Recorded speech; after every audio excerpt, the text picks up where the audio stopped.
Narrative paragraphs. A narrative paragraph demonstrates the development of a person through chronological retelling of an important event. In this video, we'll explain the characteristics of narrative paragraphs so that you can write your own. A narrative paragraph should indicate how a person has changed or learned from this experience. The experience should unfold much like the plot of a novel or short story, beginning with the individual facing a problem and ending in the resolution of the problem and subsequent growth of the individual. In a narrative paragraph, the writer must do the following. Describe the event. What happened? This is crucial to the reader's understanding and interest. Describe the subject's feelings, thoughts, desires, or insights.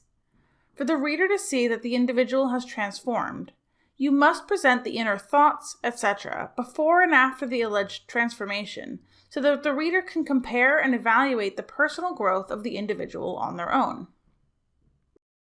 There are two ways you can approach including these two things in your paragraphs: by integrating the description and the motivation, or by including the description and motivation in separate blocks.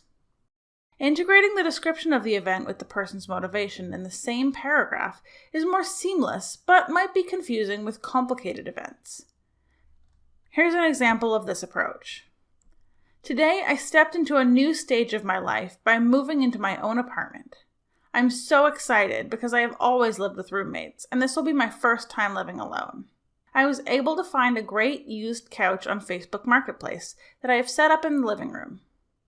My friends think living by myself will be lonely, but I'm really enjoying setting up my place exactly how I want it. After we got everything moved in, I spent the afternoon rearranging furniture, putting dishes away, and hanging pictures.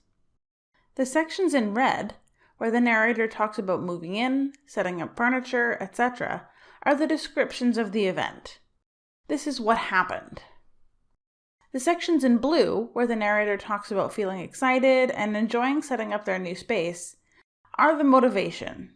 These sentences describe the thoughts and feelings of the narrator and help the reader understand the narrator as a person. Now, let's look at the other potential approach. Separating the description and the person's motivation can be more effective for complicated events and can help build suspense. Here's an example of this approach. Today, I moved into my new apartment.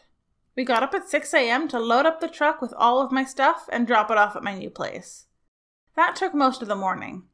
I was also able to find a used couch on Facebook Marketplace, which we picked up and brought over. I spent the afternoon rearranging furniture, putting dishes away, and hanging pictures. It was a very exciting day. I have always lived with roommates, so this will be my first time living alone. My friends think living by myself will be lonely, but now I can set up my place exactly how I want it. It feels like I'm entering a new stage.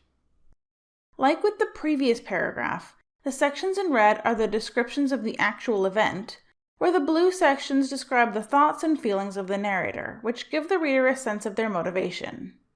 Whether you're separating these two elements into separate blocks, or integrating them into one paragraph like you saw in the previous method, you have to make sure to include both a description of the event and a description of the character's motivation. Keep these things in mind when you write your own narrative paragraphs. We hope this helps.